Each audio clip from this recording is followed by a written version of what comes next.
আপনি কি অভিনেতা হওয়ার স্বপ্ন দেখেন কিংবা পরিচালক, কিন্তু লক্ষ্য পূরণের জন্য সঠিক কোনো রাস্তা খুঁজে পাচ্ছেন না? সেই রাস্তাই দেখাতে এলো এফটিআই অর্থাৎ ফিল্ম অ্যান্ড টেলিভিশন ইনস্টিটিউট। অভিনেতা, মডেল, পরিচালক কিংবা অ্যাঙ্কার হয়ে ওঠার আঁতুর ঘর। পাঠশালায় ক্লাস নেবেন মিডিয়া জগতের নামী ব্যক্তিত্বরা। ব্যতিক্রমী ভাবনা থেকেই পথ চলা শুরু করলো এফটিআই। উপস্থিত ছিলেন পরিচালক স্বপন সাহা, অভিনেত্রী লাবণী সরকার, মন্ত্রী শশী পাঁজা, মিডিয়া পার্সোনালিটি অনিলাভ চট্টোপাধ্যায় সহ আরও অনেকে।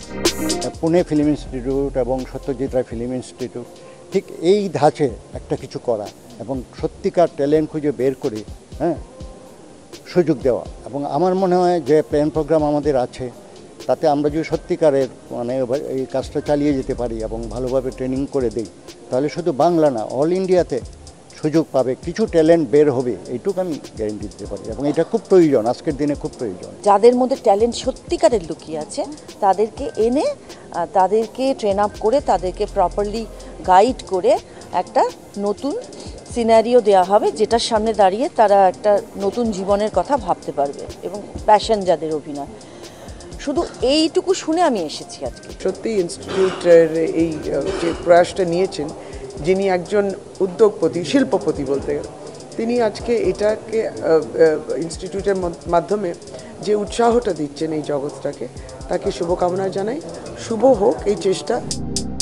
এফটিআই তৈরির নেপথ্যের কারণ জানালেন কর্ণধার সুরজিৎ দত্ত। আমরা প্রথমে চেষ্টা করবো ওয়ার্কশপ করতে। সেই ওয়ার্কশপে থেকে ছেলে মেয়ে বাঁচবো, বেছে যারা এই জগতে প্রতিযোগিতা তারা বাঁচবেন, বেছে তার ডিরেকশন, অ্যাক্টিং, কোন জগতে তার কাজ আছে, তার আদৌ হবে কিনা, তবেই তাকে নেওয়া। তাকে জাস্ট তাকে আশা দেওয়ার জন্য তাকে ভর্তি নেওয়ার কোনো মানে হয় না।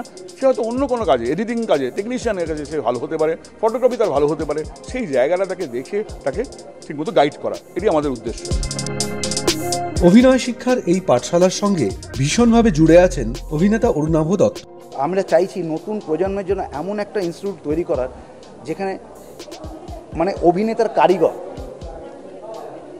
অভিনেতা যেখানে তৈরি হবে, সেই কারখানাটা তৈরি করতে চাইছি। যার জন্য একদম ওয়ার্কশপ বেসিস কিছু প্রযোজনা তৈরি করব, ওয়ার্কশপ বেসিস কাজ করব। সঙ্গে অনেকে রয়েছেন, প্রত্যেকের আশীর্বাদ পেয়েছি, প্রত্যেকের ভালোবাসা পেয়েছি। সেইভাবেই আমরা পথটা চলতে এগিয়ে যেতে চাই। আর নতুন প্রজন্মকে বলবো যে সবাই যে ভাবে যে এলেই আমি অভিনয় করব, সেটা নয়। এটা একটা শিক্ষার জায়গা, শিক্ষা প্রতিষ্ঠানের মতো করেই এগিয়ে যাওয়া। তো সেই চেষ্টাটাই নিয়েছি।